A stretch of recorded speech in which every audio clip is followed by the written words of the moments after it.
पल पल सुनहरे फूल खिलें, कभी ना हो कांटों का सामना, जीवन में खुशियां भरी रहे, मकर संक्रांति पर है यही कामना। नमस्कार दोस्तों, आप सभी को मकर संक्रांति की हार्दिक शुभकामनाएं। आज मैं आप सभी के समक्ष मकर संक्रांति की प्रचलित कथाएं लेकर आई हूं। मकर संक्रांति का यह प्रमुख त्योहार किसी न किसी रूप में पूरे भारतवर्ष में मनाया जाता है। इसी पावन दिन सूर्य धनु राशि को छोड़कर मकर राशि में प्रवेश करते हैं। वैसे तो सूर्य सभी राशियों को प्रभावित करते हैं, किंतु कर्क और मकर राशियों में सूर्य भगवान का प्रवेश धार्मिक दृष्टि से अत्यंत फलदायी है। कुछ स्थानों पर इसे उत्तरायण भी कहा जाता है। उत्तरायण को देवताओं का दिन अर्थात सकारात्मकता का प्रतीक माना गया है।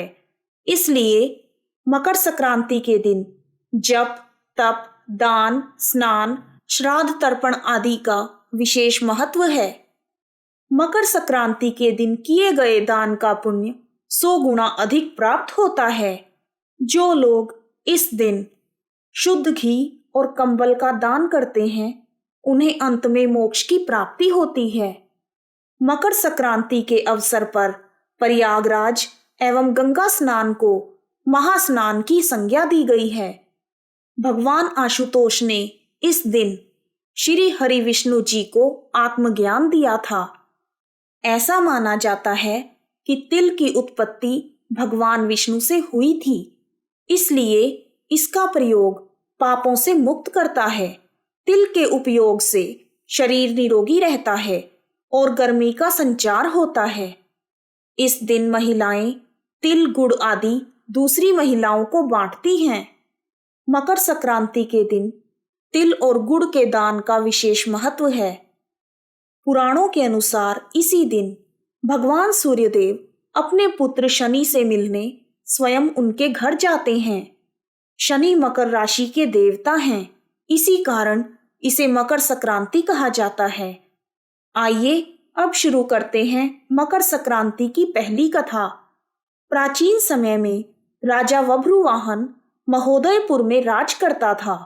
वह राजा बड़ा दयालु, सदाचारी तथा धर्म कर्म में विश्वास रखता था। वह समय समय पर दान पुण्य करता रहता था। उसके राज्य में हरिदास विष्णु सेवक बड़ा ही तेजस्वी था। उसकी पत्नी गुणवती भी बहुत सुशील और धर्मनिष्ठ थी। गुणवती भगवान की भक्त और पतिव्रता थी। उसने प्राय सभी प्रसिद्ध देवी देवताओं के व्रत किए, परंतु धर्मराज की पूजा कभी नहीं की। वह गणेश जी के, चंद्रमा के, हरतालिका आदि देवियों के, राम जन्म, कृष्ण जन्म, महाशिवरात्रि आदि सभी प्रकार के व्रत किया करती थी। वह बड़ी श्रद्धा से एकादशी का व्रत करते हुए यथाशक्ति दान भी करती रहती थी और अतिथि सेवा से कभी पीछे नहीं हटती थी। इस प्रकार सदाचार तथा धर्मपरायण से जीवन को व्यतीत करते हुए जब गुणवती मृत्यु को प्राप्त हुई, तो धर्म कर्म के प्रभाव से यमदूत उसे आदरपूर्वक धर्मराज की पुरी में ले गए। दक्षिण दिशा में पृथ्वी से कुछ ऊपर अंतरिक्ष में धर्मराज का बड़ा ही सुंदर नगर है, जो कि पापियों को भय प्रदान करता है। धर्मराज का पुर 1000 योजन का है। वह चौकोर है तथा उसके 4 द्वार हैं और वह नाना प्रकार के रत्नों से शोभायमान है। स्थान स्थान पर गीत सुनाई दे रहे हैं और बाजे बज रहे हैं। उस नगर के 7 कोट हैं। उसके बीच में महान सुंदर धर्मराज जी का मंदिर है। वह रत्नों से जड़ा हुआ है और सूर्य के समान चमक रहा है। उसके दरवाजे की पीढ़ियां स्फटिक मणि से मढ़ी हुई हैं। हीरों की कड़ियों से आंगन चमक रहा है। उसके बीचों बीच सुंदर सिंहासन पर धर्मराज भगवान विराजमान हैं। उनके पास चित्रगुप्त जी का स्थान है, जो मृत प्राणियों के पाप का लेखा जोखा भगवान धर्मराज को सुनाते हैं। यमराज के दूत गुणवती को वहां ले गए। जैसे ही गुणवती ने धर्मराज को देखा, वह भयभीत होकर कांपने लगी और नीचे मुख करके खड़ी हो गई। तब चित्रगुप्त जी ने धर्मराज को गुणवती के पाप पुण्य का लेखा जोखा सुनाया। धर्मराज गुणवती की हरिहर आदि सब देवों में तथा अपने पति में भक्ति देखकर प्रसन्न हुए, परंतु वह कुछ उदास भी थे। उनकी उदासी गुणवती को दिखाई दी और उसने धर्मराज को निवेदन किया, हे प्रभु, मेरी समझ में यह नहीं आया कि आप उदास क्यों हैं। कृपा करके मुझे इसका कारण बताएं। तब धर्मराज जी ने कहा, हे देवी, तुमने जप, तप तथा व्रत आदि से सभी देवताओं को संतुष्ट किया है, परंतु मेरे नाम से तुमने कभी भी दान पुण्य नहीं किया।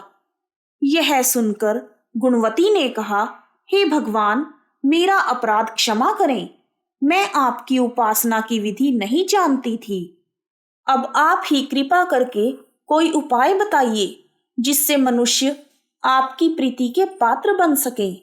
यदि मैं आपके भक्ति मार्ग को आपके मुख से श्रवण कर वापस मृत्यु लोक में जा सकूं, तो आपको संतुष्ट करने का उपाय करूंगी। धर्मराज बोले, सूर्य भगवान के उत्तरायण में जाते ही जो महापुण्य मकर संक्रांति आती है, उसी दिन से मेरी पूजा शुरू करनी चाहिए। इस प्रकार साल भर मेरी कथा सुने और मेरी पूजा करें, इसमें कभी नागा ना करें। आपातकाल आने पर भी मेरे धर्म के इन 10 अंगों का पालन करते रहें। घृत, यथालाभ, संतोष, क्षमा नियम द्वारा मन को वश में करना, किसी की वस्तु को नहीं चुराना, मन से पराई स्त्रियों या पुराए पुरुषों से बचना, यानी मन की शुद्धि और शारीरिक शुद्धि, इंद्रियों को वश में करना, बुद्धि की पवित्रता यानी मन में बुरे विचार न आने देना, शास्त्र विद्या का पाठ, पूजा, कथा, श्रवण या व्रत करना और उसके अनुसार दान पुण्य करना, सत्य बोलना, सत्यता का ही व्यवहार और क्रोध ना करना, यह 10 धर्म के लक्षण हैं। और मेरी इस कथा को नियम से हर रोज सुनना या पढ़ना और यथाशक्ति दान पुण्य तथा परोपकार करते रहना। जब साल भर बाद फिर से मकर संक्रांति आए, तब उद्यापन करें और अपनी सामर्थ्य के अनुसार सोने या चांदी की मूर्ति बनवाकर किसी विद्वान ब्राह्मण के द्वारा पूजन हवन आदि करवाकर मूर्ति की प्राण प्रतिष्ठा करें और उसे पंचामृत से स्नान करवाकर षोडशोपचार से उसकी अर्चना करें और साथ में चित्रगुप्त जी की भी पूजा करें तथा सफेद और काले तिलों के लड्डू का भोग लगाएं। हमारी पूर्ण पुष्टि के लिए ब्राह्मण को भी भोजन कराएं और बांस की छावरी में 5.25 सेर धान्य, ज्वार किसी मंदिर या ब्राह्मण को भेंट में दें। स्वर्ग में चढ़ने के लिए सोने या चांदी की नसेनी धर्मराज मंदिर में दान करें। इसके साथ ही मुलायम गद्दा तथा रजाई, तकिया, कंबल, पादुकाएं, लोटा, डंडा, डोल, 5 कपड़े भी धर्मराज के निमित्त और यदि सामर्थ्य हो सफेद या काली गाय चित्रगुप्त के निमित्त धर्मराज मंदिर में दान करनी चाहिए। यदि व्यक्ति और भी कुछ दान करना चाहे तो अति उत्तम है। गुणवती ने धर्मराज जी से प्रार्थना की, हे प्रभु, यदि ऐसी बात है तो यमदूतों से मुझे छुड़ाकर फिर से संसार में वापस भेजिए, जिससे मैं आपकी कथा का प्रचार कर सकूं। ज्यों ही उसकी प्रार्थना पर भगवान धर्मराज जी ने गुणवती को भूलोक पर वापस जाने की स्वीकृति दे दी, उसी समय उसके मृत शरीर में प्राणों का संचार हो गया और उसके पुत्र कहने लगे, हमारी माता तो फिर से जीवित हो गई।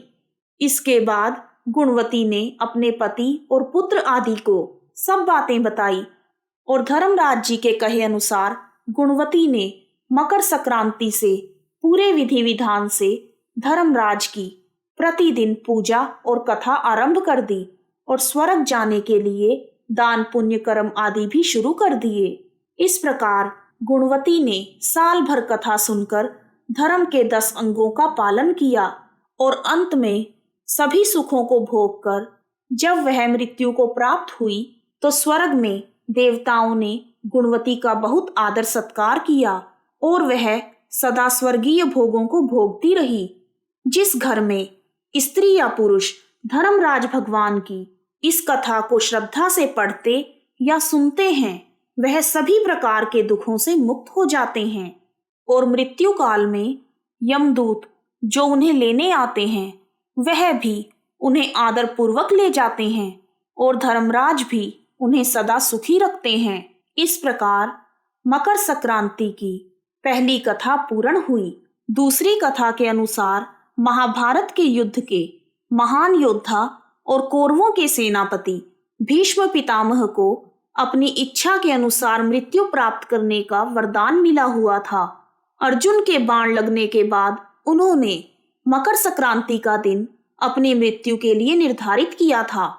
भीष्म जानते थे कि सूर्य दक्षिणायन होने पर व्यक्ति को मोक्ष प्राप्त नहीं होता और उसे मृत्यु लोक में पुनः जन्म लेना पड़ता है।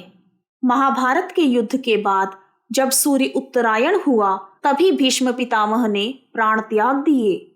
एक धार्मिक मान्यता के अनुसार इसी पावन दिन मां गंगा स्वर्ग से अवतरित होकर राजा भागीरथ के पीछे पीछे कपिल मुनि के आश्रम से होती हुई गंगा सागर तक पहुंची थी। गंगा जी के धरती पर अवतरित होने के बाद राजा भागीरथ ने गंगा के पावन जल से अपने पूर्वजों का तर्पण किया था। इसलिए मकर संक्रांति का दिन श्राद्ध तर्पण के लिए विशेष महत्व रखता है और इसीलिए मकर संक्रांति के पावन दिन गंगा नदी के किनारे भव्य मेले का आयोजन किया जाता है। द्वापर युग में माता यशोदा ने संतान प्राप्ति के लिए मकर संक्रांति के दिन व्रत किया था और सुहागन स्त्रियों को सुहाग का सामान उपहार के रूप में दिया था। उनके इस व्रत के प्रभाव से 9वें मास में श्री कृष्ण भगवान उन्हें पुत्र रूप में प्राप्त हुए थे।